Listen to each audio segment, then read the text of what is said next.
My name is Gwendolyn Quezaire-Presutti, and I'm a living history performer. So what I do, I have such a passion for history.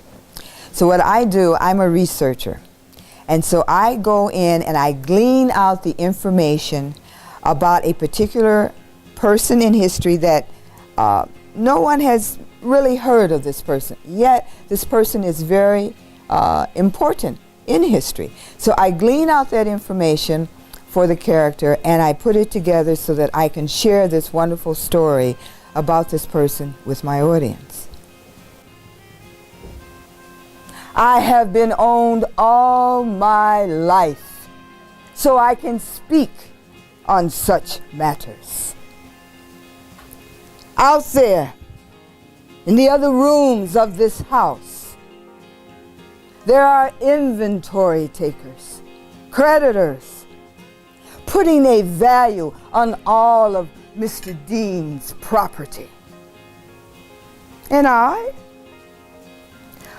was tagged with the price of 5 shillings. Valued less than these 2 brass candlestick holders. Well, first of all, I love people and I love children. As I said before, I come from a very large family. And so it's an easy fit for me. And I have 9 grandchildren and 1 great-grandchild. So I'm with them and I'm telling them stories. So it's an easy mix, an easy jump to go from one group to another group. And I love to see the children's faces when I'm speaking of something that they have no clue or they never heard about it before. And I can see them light up and I can feel their energy. And when I can feel their energy, then that really revs me up.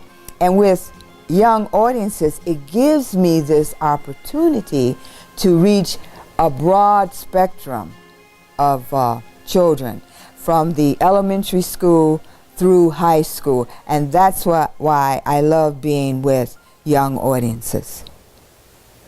I was crushed.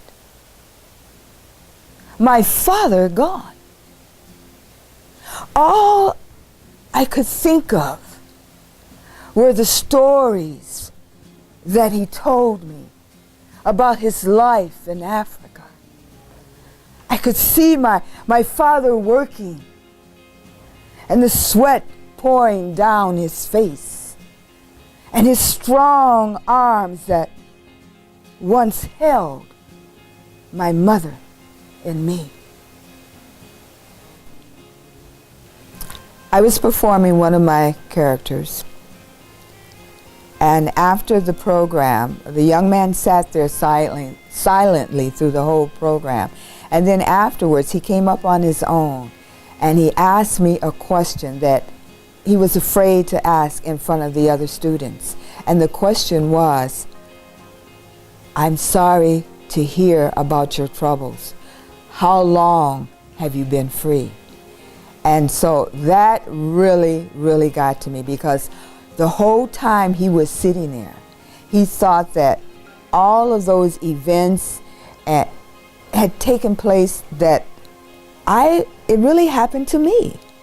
And he was feeling sorry for me. And he wanted to give me a hug, and that's what he did, because he felt sorry for me.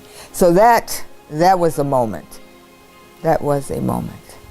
There were other enslaved people there.